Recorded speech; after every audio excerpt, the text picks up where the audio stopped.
Hello and welcome back to the show. I am on top of the barfly, not on the roof as such, but I am with Aiden from the computers. How you doing, mate? Hello, Alex. All right? I'm not bad, thanks. Yourself? Yeah, I'm good. Yeah, I'm good. You guys have just finished your tour of your new album, which is called Love Triangles, Hate Squares.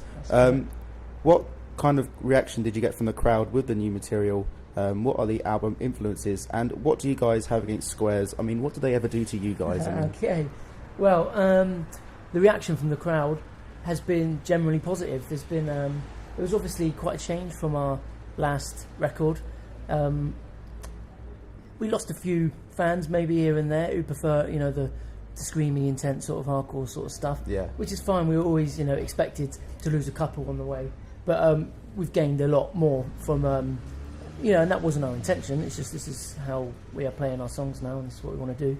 And in relation to the influences for the record, it's a lot of soul and Motown is a big influence on our band. Always has been from day one. It's just we weren't any good when we first started, and it's easy to play, screamy punk music. Yeah, it takes a little bit more skill to play what we're doing now. So I guess it came through age and experience and stuff to be able to play what we do now.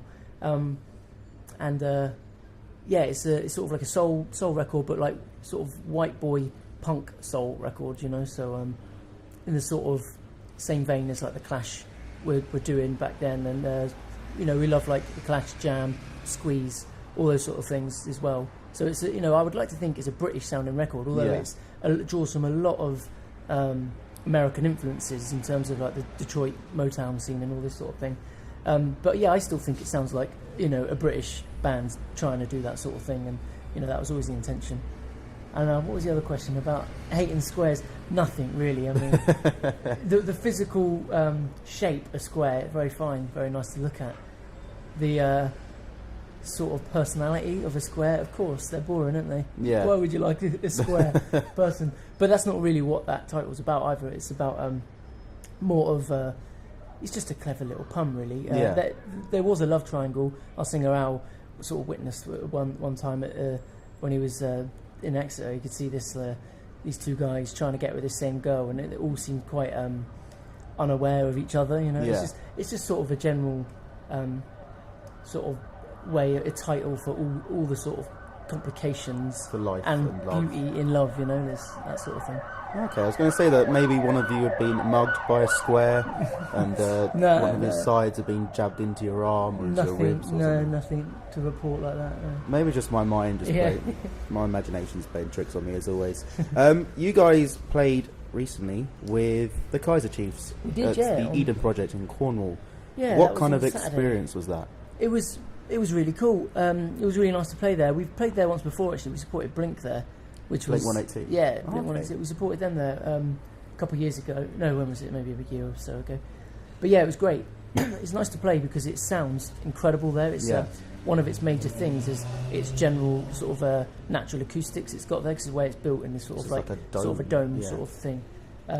Whereas sort of like a outdoor sort of arena. I could imagine isn't it a greenhouse? There are, but we don't play in the greenhouse. Oh. Yeah, there are these big. What you see when you think of the Eden Project, you see these big domes. They sort of look like the Crystal Maze thing, at the end of it, where they have to collect all the money. Yeah, it looks like that. But this is they've got like a big sort of like open like amphitheatre thing, which is where the bands play, and it just sounds brilliant. I've seen a couple bands there. I saw Paul Weller play there, and I saw Primal Scream there, and I've always wanted to play on the main stage because the sound is so good, and it was really fun, and a good new audience as well. A lot of people who heard us for the first time down there, so that was really it's always beneficial. It's quite surprising because you're from Exeter. We are, yeah. So to say that you've made some new fans like around the corner from you, even though it's still like 4 hours away. Yeah, well, it's just because it's a different type of audience, because that sort of band, I guess it's more sort of perhaps mainstream type people who might not go to so many shows. They just go to the big ones, go see Kaiser Chiefs or whatever. So I think it's just a matter of just exposure really to for completely different worlds that we wouldn't have usually just playing the usual DIY scene or your usual support acts and stuff. You Yeah. know, this was quite a special thing, so it was cool. Sounds pretty amazing. I mean, Yeah. I've never been down that way before. It's really so good. Yeah, it's beautiful. I might go and check Yeah. out the greenhouse, Yeah. as I'm now calling it. Yeah. But where else did you play during the tour, and where are you off to if you're doing any current shows after this sure. one? Well, the tour we did in May, that was a whole month pretty much, and we played all over. We started in London actually at the 100 Club, which was brilliant. Oh yeah. And then we played literally you name it, we played it every city from every stretch of the UK, and it was really fun. Yeah, we went up north, to the Midlands, to Scotland, popped into Wales for one. It was really cool. Down to Truro, down Cornwall. So yeah, we played all over on that tour. It was really good, really nice response from the crowd. First time we were doing this record and stuff. So yeah, it was really good. And then we just, after the Eden project on Saturday, we drove straight to Holland, where we came back from this morning. Actually, we woke up there. We played a festival yesterday there, and it was really, really fun. Really nice people. They look after you so well over there and stuff. And it was nice weather, and we had a hotel with a swimming pool and a steam room. That's amazing. And I've never been in a steam room, and I highly recommend it. It was wicked. A steam room, Yeah. sauna. So it's not quite a sauna. It's like, because the sauna, it's different. It's all completely steamed up. You can't see, when it's at full force. So it was amazing. It really clears your head. It's cool. And everywhere else, I presume. Yeah, absolutely. So it really does. So you've been this weekend from Truro to Holland to London. Oh, that's very regular for us.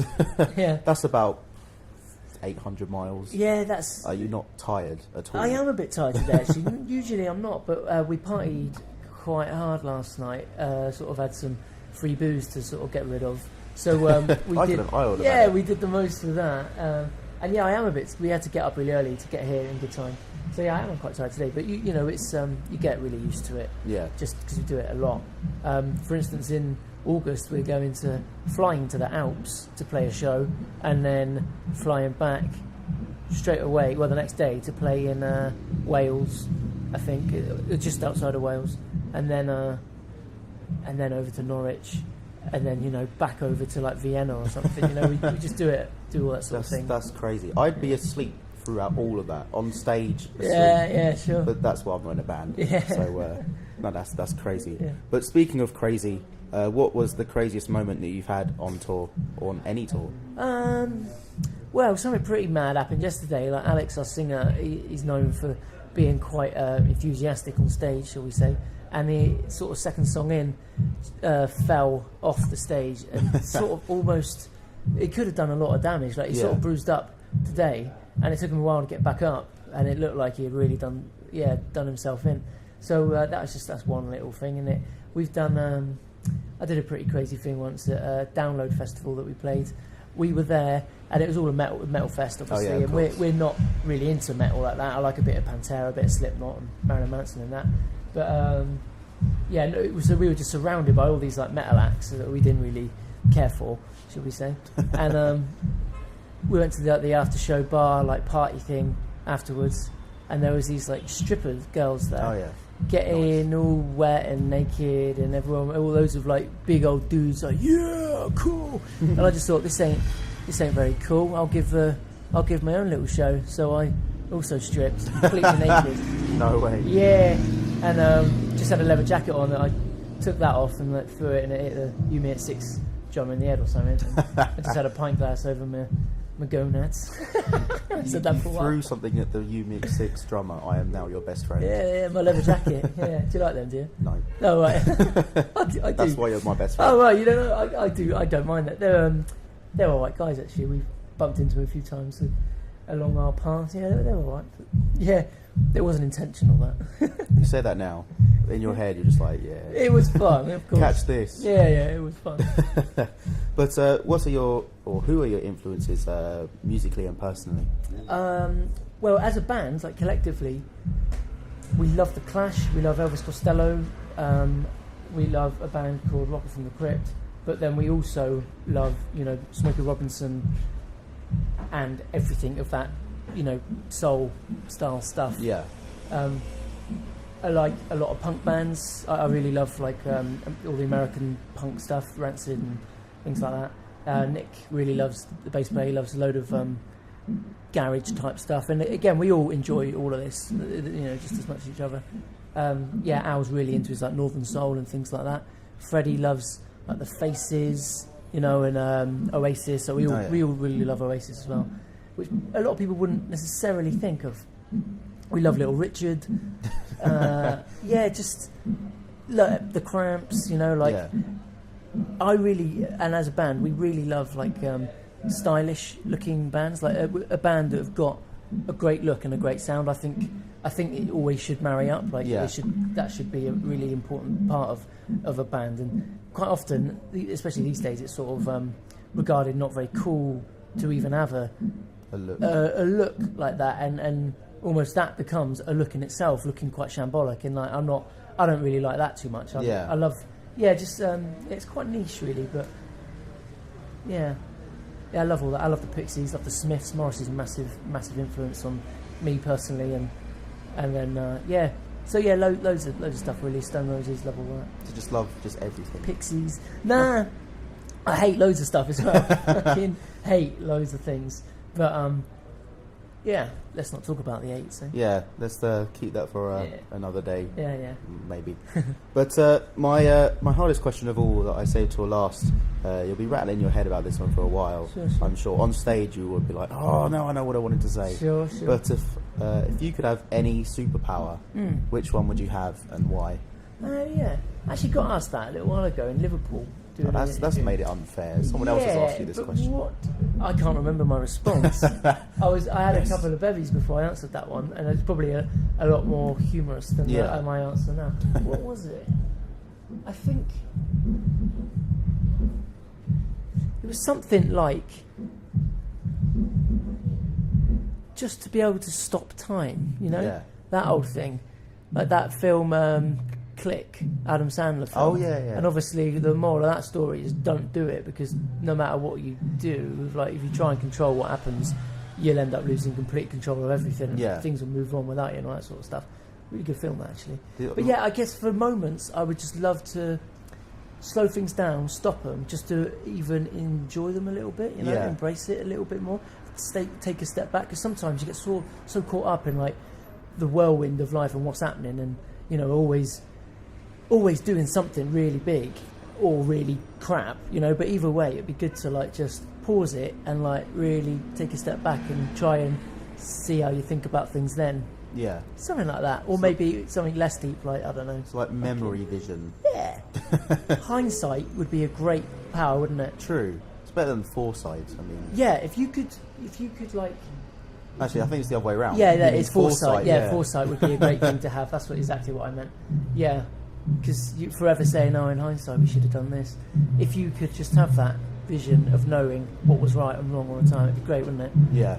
Very weird life to have, though, wouldn't it? It would be. You'd be doing everything right. Yeah. And then you'd make no mistakes. Yeah, and I guess. Yeah. You'd be perfect. Actually, no, I like that idea. Yeah. So maybe that.